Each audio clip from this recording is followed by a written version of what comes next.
हाँ मानता हूं मैं थोड़ा सा लेट हूं इस वीडियो को बनाने में, पर मैं इस वीडियो में आपको वो सारी चीजें बताने वाला हूं जो और लोगों ने नहीं बताई। कटप्पा ने बाहुबली को क्यों मारा, ये एक बहुत बड़ा सवाल था और इस पिक्चर में भी कुछ ऐसा ही सवाल छोड़ दिया गया है ताकि आप सेकंड पार्ट देखने के लिए जाओ। अंत में बताता हूं, बड़ा मजा आएगा।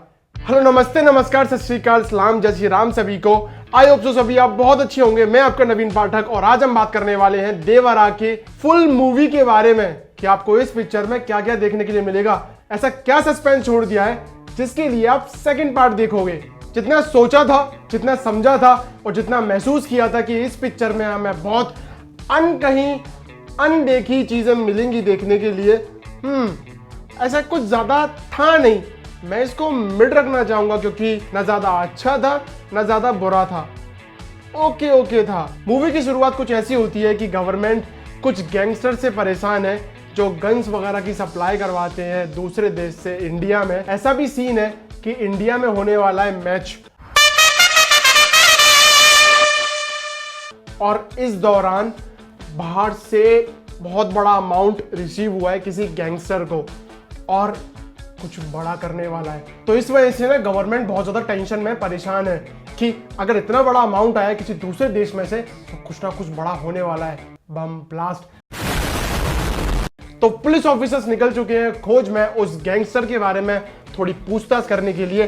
जगह जगह घूम रहे हैं, फिर वो पहुंचते हैं लाल समुंदर जहां पर हमारी पूरी स्टोरी टिकी हुई है। तो फिर क्या है, पुलिस ऑफिसर वहां पहुंच जाते हैं जहां पर हमें देवरा के बारे में पता चलेगा।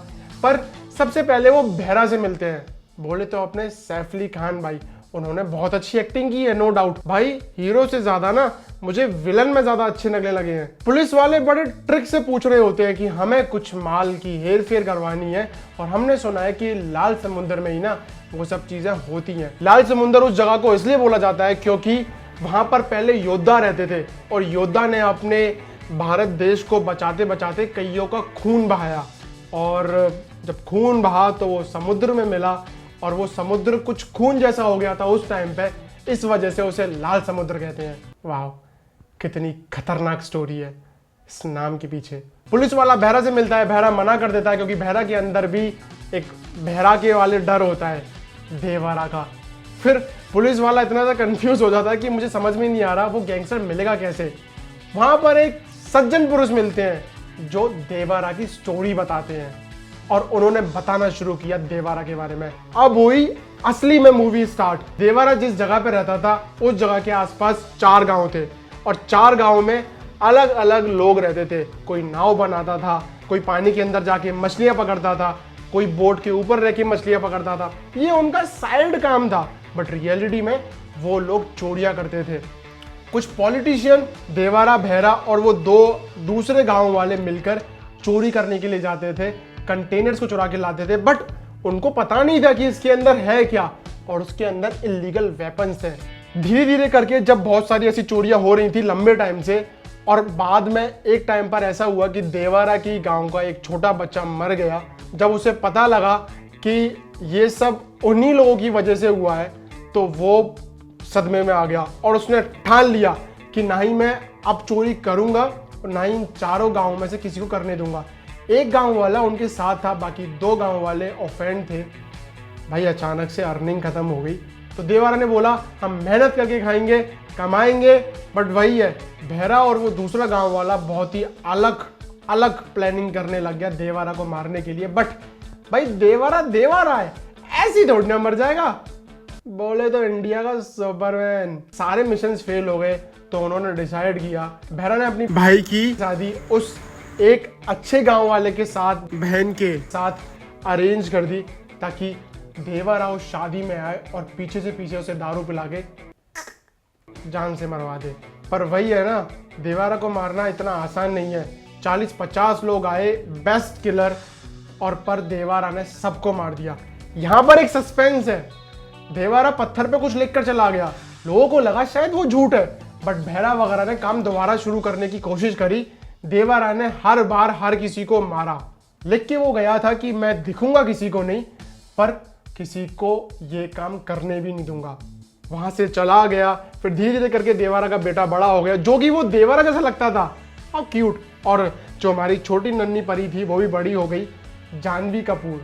जानवी कपूर ने कुछ नहीं बस लुक और हुक का काम किया है, और ग्लैमर तो होना ज़रूरी है ना मूवी के अंदर। धीरे धीरे मूवी आगे बढ़ रही थी तो पता लगा कि देवारा का बेटा एक नंबर का फट्टू है, वो सिर्फ हमें घुमाया जा रहा था। बट एट लास्ट हुआ कुछ ऐसा कि बड़े एक चीज़ बाद में पता चली, देवारा तो उसी समय मर गया था जब वो 40-50 लोगों से लड़ रहा था, और ये सारे काम जो कर रहा था वो उसका बेटा ही सबको रोक रहा था। और उसने वचन लिया था अपने पापा से कि मैं किसी को ये काम करने नहीं दूंगा। बेहरा ने जो छोटे छोटे बच्चे थे 14-15 साल में ट्रेनिंग देके बड़ा किया, क्योंकि देवारा को अब ये बूढ़े लोगों में मारने की दम नहीं थी, नए लोग चाहिए। बट उन्हें क्या पता थी, देवारा तो कब का मर गया, अब जो बचा वो देख रेख कर रहा है वो उसका छोटा बेटा कर रहा है, और छोटा बेटा चुपचाप ये सब कर रहा था, और सज्जन पुरुष को वो सब पता था। लास्ट में क्यूरियोसिटी ये लगी कि ऐसा कौन इंसान है जिसने देवारा को मार दिया। फिर सज्जन पुरुष ने बताया, उसके खुद के बेटे ने। वो सीन ऐसा था कि देवारा एक पत्थर पे लेटा हुआ है, उसके चक्कू घुसा हुआ है और उसके बच्चा रो रहा है। अब दो चीज़ हो सकती हैं, या फिर उसके बेटे ने मारा, या फिर उसका बेटा उसके चक्कू को निकाल रहा है, किसी ने पीठ पीछे हमला किया है। जिस तरह बाहुबली ने कटप्पा को क्यों मारा ये सस्पेंस छोड़ दिया गया, उसी तरह बेटे ने बाप को क्यों मारा। ज़्यादा अलग कहानी नहीं थी, बाप बेटे की हम सदियों से कहानी देखते हुए आ रहे हैं, और ठीक है जैसा था मैंने आपको सब बता दिया। अगर आपको ये वीडियो अच्छी लगी हो तो हिट अ लाइक बटन, नए हैं तो चैनल को सब्सक्राइब कर दीजिए। मिलते हैं एक नई वीडियो में। जय श्री राम।